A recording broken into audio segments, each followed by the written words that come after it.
मित्र हो, सुभाष नागपचा नमस्कार. आजच्या व्हिडिओचं शीर्षक आहे मेंदूचं नकारात्मक बायस असणे आपल्याला किती नुकसान पोहोचवते. म्हणजेच मेंदूचे निगेटिव्ह बायस असणे आपल्याला किती नुकसान पोहोचवते. सुरुवातीला एक उदाहरण सांगतो. एका मुलाला एका परीक्षेमध्ये 94% गुण मिळाले. सगळे लोक त्याचं कौतुक करायला गेले, त्याचं अभिनंदन करायला गेले. लोकांचे फोन आले, नातेवाईकांचे फोन आले, शिक्षक वर्गाने त्यांचं अभिनंदन केलं, शाळेने कॉलेजने जे काय होतं त्याने अभिनंदन केलं, वडिलांचे अभिनंदन करण्यात आले. पण ती मंडळी नाराज होती. याचं कारण असं होतं, त्यांचं मत होतं की आमच्या मुलाला 98 ते 99% गुण मिळते. त्या मुलाला सुद्धा त्यामुळे त्यांच्या डोक्यात गेलं होतं की मला एवढे गुण मिळतील. ह्या वरच्या न मिळालेल्या गुणांमुळे ते लोक नाराज होते. आता इथे त्यांचा काही दोष नाही आहे. त्याचा मेंदूची निगेटिव्ह बायस असण्याची ही प्रवृत्ती आहे. म्हणजे प्रत्येक घटनेतून मेंदू नकारात्मक बाबीची बाजू घेतो. प्रत्येक घटनेतून तो नकारात्मक बाबीच्या बाजूला उभा राहतो. या घटनेत तो कशाच्या बाजूला उभा राहिला? वरचे जे न मिळालेल्या टक्क्यांच्या बाजूला. सकारात्मक काय घडलं? एवढे एवढे टक्के मिळाले. नकारात्मक काय घडलं? अपेक्षेप्रमाणे एवढे नाही मिळाले. मग मेंदूने कोणाची बाजू घेतली? या नकारात्मक बाजूची. ते मेंदूचा हा गुणधर्म आहे.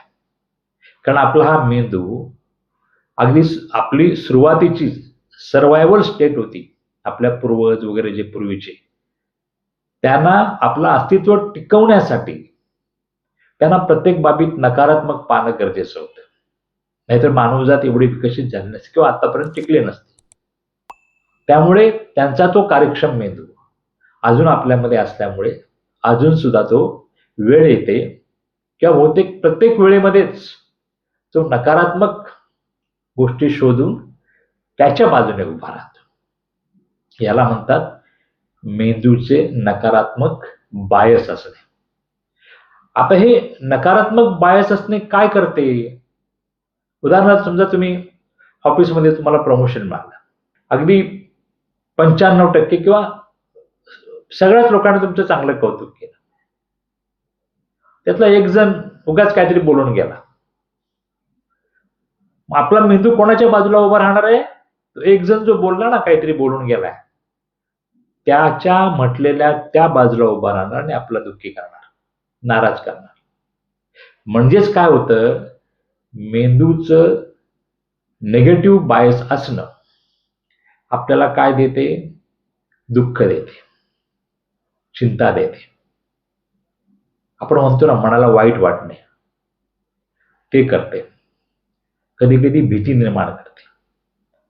म्हणून हे समजून घ्यायला पाहिजे की प्रत्येक बाबीत जेव्हा तुम्हाला वाटेल ना, अरे हे असं सांगतोय मेंदू, असं काहीतरी विचार येत आहेत, तेव्हा समजा मेंदू आपला कार्यक्षम आहे आणि तो त्याचं काम करतोय. कारण त्याचं कामच आहे नकारात्मकतेच्या उभे राहणे बाजूने.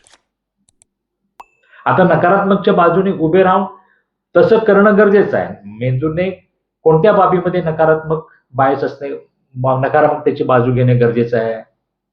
तर तुम्ही बाईक चालवताय आणि कशी वाकडे तिकडे अगदी भरगाव वेगाने चालतात, तर मेंदू सांगतंय किंवा मन सांगतंय, अरे थांब, सांभाळून चाल, ऍक्सिडेंट वगैरे होऊ शकतं. त्यावेळी ते बरोबर आहे, ते मेंदूचं काम बरोबर आहे. तुम्ही पिकनिकला गेला जाताय, पावसाचा सीझन आहे, वाहणारी नदी आहे, अगदी मोठी खोल पण सुद्धा आहे, तिला पूर सुद्धा येतात आणि पाण्यामध्ये जायचं धाडस करताय.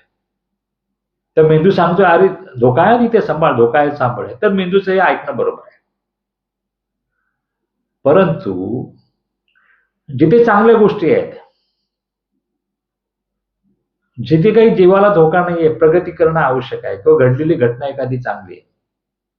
तुम्ही एखादं घर घेतलं समजा, तर मेंदू सांगेल इथे नाही रे, मला त्या वस्तीमध्ये पाहिजे होतं ह्याच्यापेक्षा. म्हणजे तो निगेटिव्ह बायस राहील. तुम्ही घेतलाय घर, त्याच्याविषयी तुमचं नाही कौतुक करणार तो, पण ते घर कुठे पाहिजे होतं, कसं अजून पाहिजे होतं, ते तुम्हाला सांगत बसेल आणि तुम्हाला तो नाराज करत बसेल. तर मेंदू हा काय करतो, मॅक्झिमम नकारात्मक बायस असल्यामुळे तो आपलं संरक्षण करतो, हे त्याचं काम आहे, मेंटली फिजिकली संरक्षण.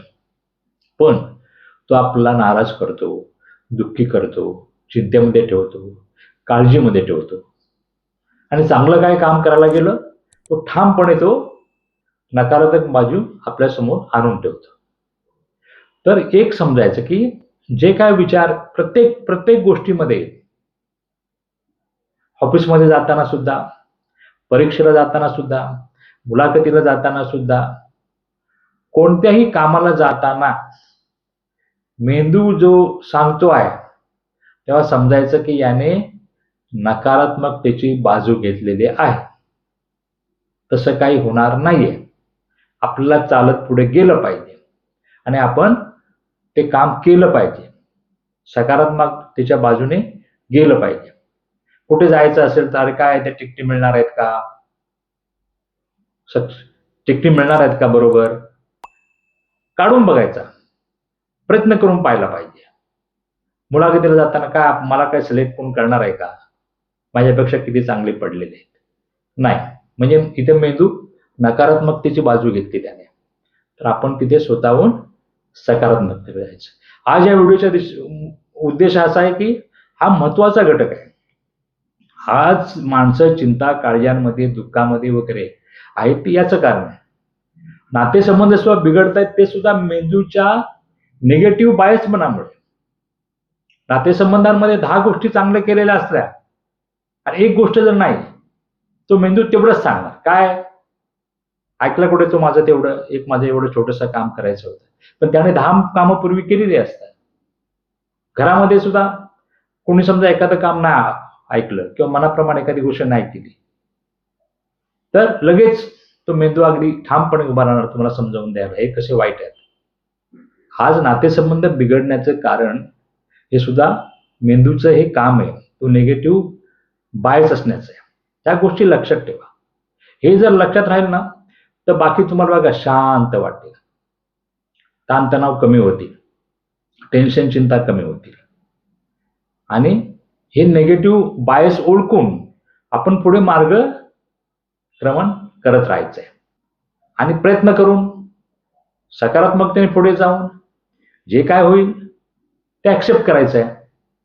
तर प्रत्येक बाबीमध्ये मेंदू नकारात्मक बायस राहील, निगेटिव्ह बायस राहील, तर ते ओळखा आणि त्याचं ते सगळंच खरं आहे असं समजून चालू नका. फक्त जीविताच्या संरक्षणाचा प्रश्न असतो, त्यावेळी नकारात्मक बायस ऐकायला पाहिजे. तर मित्रहो, या व्हिडिओपुरता एवढंच. भेटूया पुढच्या व्हिडिओला. तोपर्यंत छानपैकी राहा, मस्त राहा. धन्यवाद.